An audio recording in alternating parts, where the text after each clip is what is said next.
Hey, Mark, Cam, based on how the season is trending, what are our chances of landing Wesley, Kelly, and Stewart? The three players he asked about are Wesley Basaint, number one linebacker from Miami Central High School. Remember, he was the one who is actually better than last year's five-star at that same position, Terrence Lewis.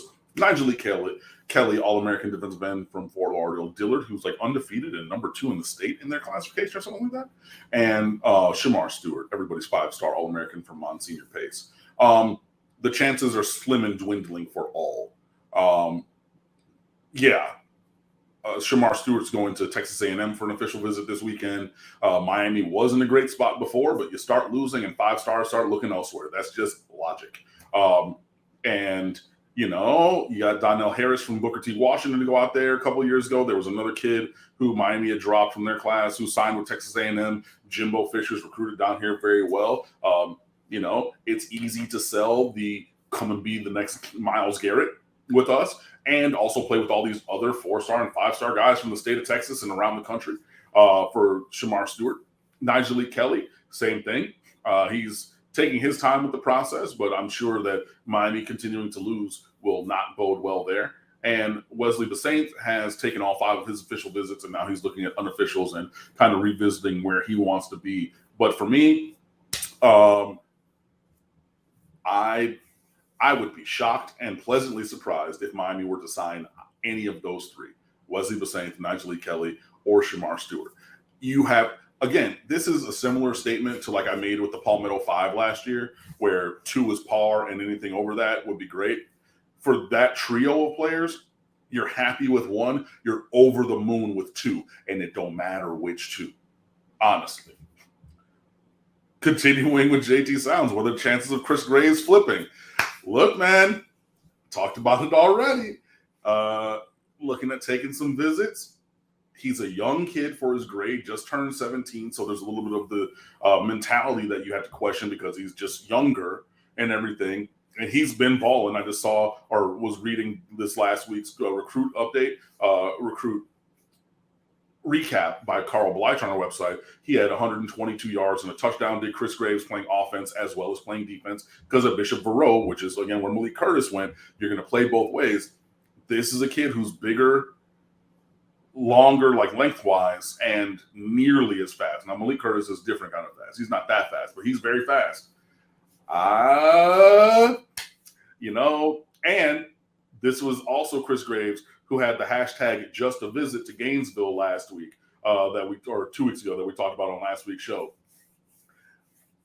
I have a bad feeling, and I would get prepared for a business decision or a decision that needs to be respected, an iOS press release on the Notes app, and Chris Graves ending up somewhere else. I just don't. You already saw Traquan Fagans just committed to Alabama after having decommitted from Miami, and with Graves and Kamari Rogers and Fagans, that was you get all those guys by preseason camp. Set it, forget it. That's an incredible 3-man recruiting class at cornerback. One did already flipped, okay, and you beat Alabama and all of them for him the first time. Don't let it get twisted where they say, oh, no. We went in there and did that work and got him and then ruined that sandcastle. Chris Graves, it's all over book for the shouting. Kamari Rogers already taking visits to Ole Miss and Tennessee, I believe it is, where he's looking around. And yeah, he's done for the year with an ACL injury. Of course, it's very unfortunate. Hopefully his return and recovery is going well and everything for the highest rated of those 3 at the early, stage. But it could end up where we don't have any of those guys. And we're a couple weeks, 6 weeks ago, we were doing, big time partying and celebrating by getting all 3 of them. As I sit here right now, I don't think we're going to get any of them. That includes Chris Graves to the direct question. But, not good. And I got to think that not only has to do with the performance on the field, but it's the performance on the field. Like if Clemson was having a year like this, Dabo Sweeney's not going anywhere. It's a stable situation.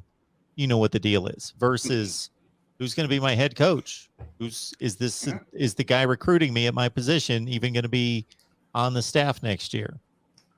Yeah, that has to play into it as well. So, lots of not great going on in terms of Miami recruiting. But, and it's been relatively radio silent, you know what I mean? Which is just not good. think of yourself in a personal relationship. That can be a familial relationship, a work relationship, an interpersonal, relationship or whatever. They stop talking to you, things aren't going well, my friend. You know what I mean? And in this sense, like, we're not hearing anything.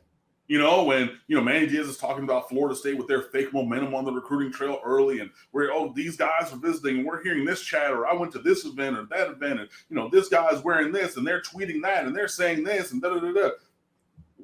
When's been any of that? You saw, Gabby Arudi at 247 Inside the U, former contributor at State of the U.